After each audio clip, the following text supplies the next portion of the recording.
to put my story out here. So, back in the late 90s, I worked at Smart and Final, and I worked for David and Zimmerman Law Office. I had 2 jobs. My mom thought it would be good if I worked there. It was her idea. She worked there too. So I was a file clerk, and I'd answer the phones and things. And one day she told me I should fill out a will. And I thought, I don't have anything. What do I need a will for? I'm making payments on my car. I got, stuff in an apartment. I'm like, all right, fine. I'll make out a will. Yeah, just leave everything to your brothers and their kids. Mind you, I have 2 sisters too, but no, just leave everything to your brothers and your kids. All right, that sounds fine. Nieces and nephews, leave it, yeah. That's what I was thinking. Oh yeah, leave things to my nieces and nephews, no problem. I didn't have any kids at the time. And I figured I'll just change the will if I did have a kid and got married. And not too long later after that, I was mopped into the office that I was working in doing the bookwork for the grocery store with soapy substance to remove the wax from the floor.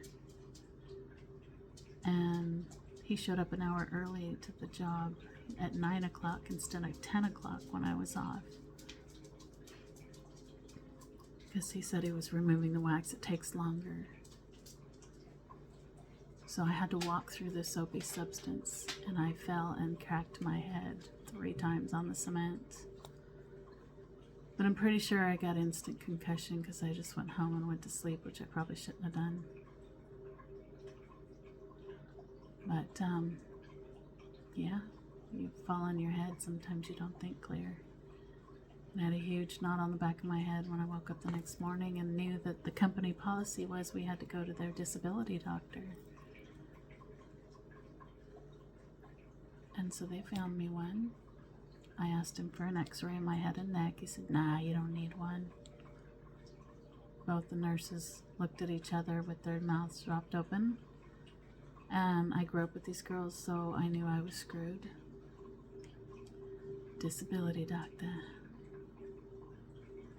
And I'm sure that the karma from that made him eventually, 20 years later, or his family, finally call up a surgeon and get him up there I got fixed by the surgeon, which I was truly grateful for, because I had a little fender bender and that kind of did my neck in the rest of the way and gave me immense whiplash.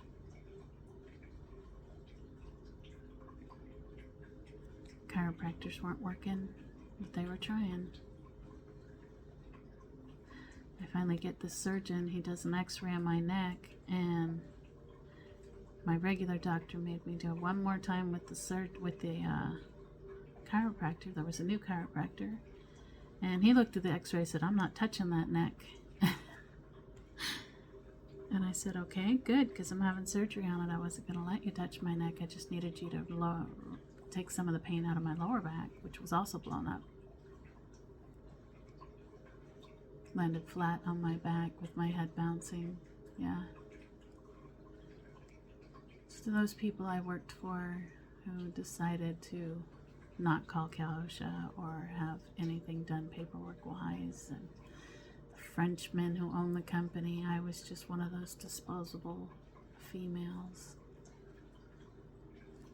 It wasn't worth shit because I didn't go to the emergency room right away. There was nobody in charge. There was no full-timer there that was supposed to be there at the time.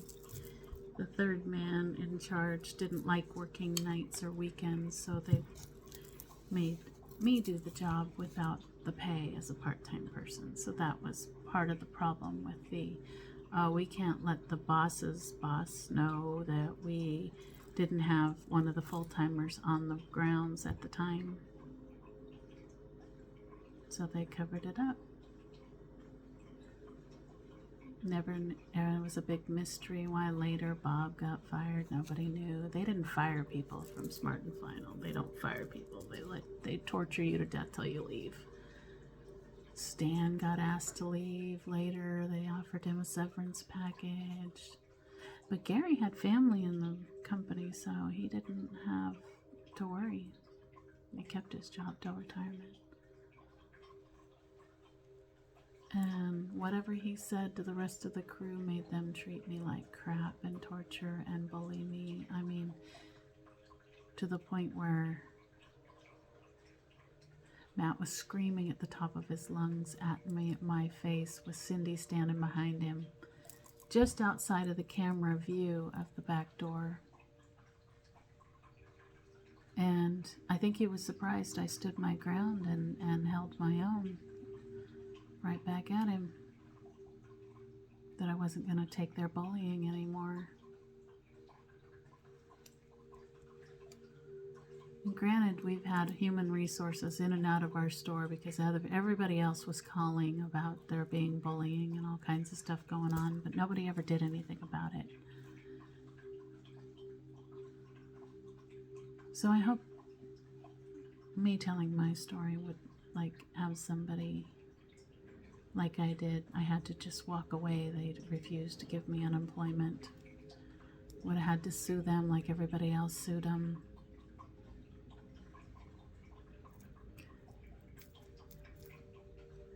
Instead, I'm letting karma hit them.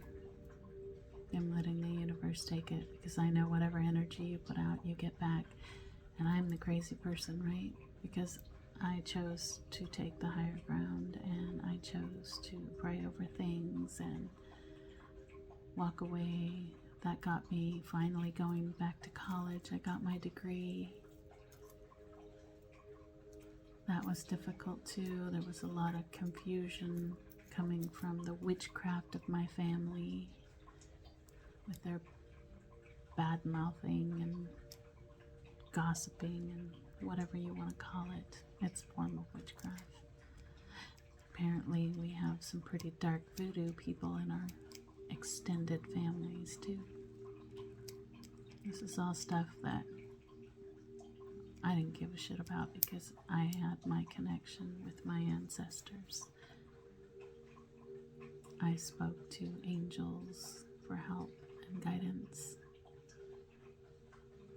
I seemed to adapt to whatever I learned about Native American culture and speaking to your elders, that they'll always be around you even after they pass on from the physical body. I grabbed hold of that as a child and counted on it. And my ears have been ringing for months since my mother died. And her last ditch effort to sell me to the devil or yeah, apparently that's a thing. But I just kept living.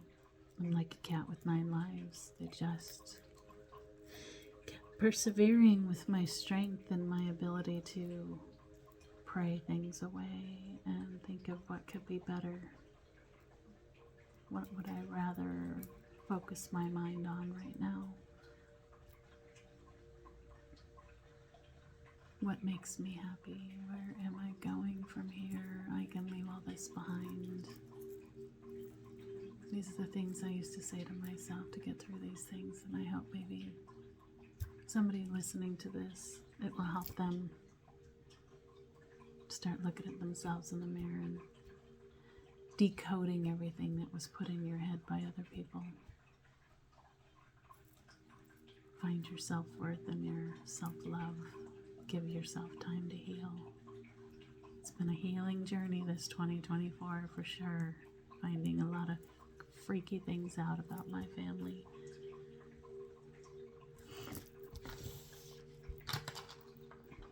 But they chose to live that life that way. I'm not like that. And if people lied about me because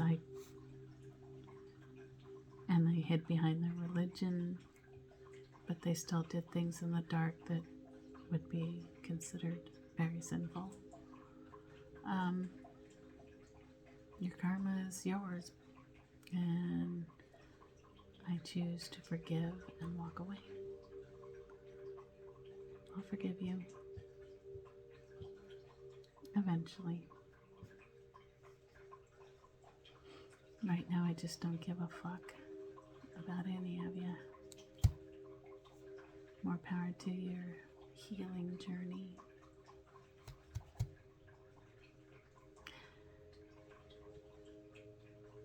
You know, after my surgery, I also went to talk to the SenCal board because the surgeon, they decided to take him off the list of people who could get surgeries from him.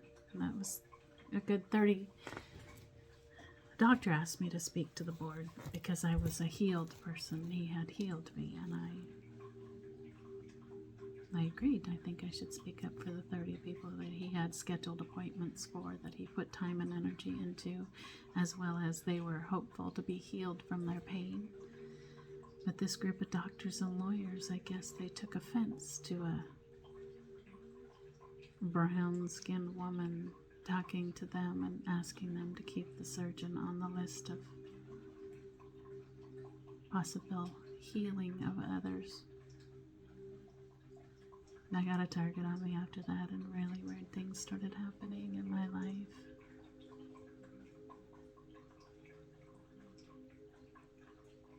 Not coincidental.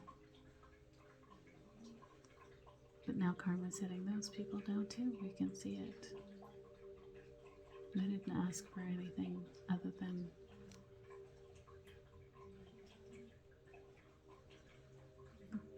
God helping those who can't help themselves. I was truly grateful that he took me away from, Dr. Mounts took me away from being a quadriplegic. I was getting there, I was losing the use of my arms. I couldn't bend over because my lower back was blown out too, because I kept dropping things. It's a vicious circle. It's a painful circle. And those people should be held accountable for everything that they did and the choices that they made. That's for sure. All of them. You should be held accountable.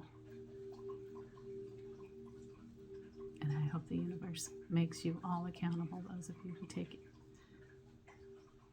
the lives of others or the quality of life from others. It's time to change the narrative of this.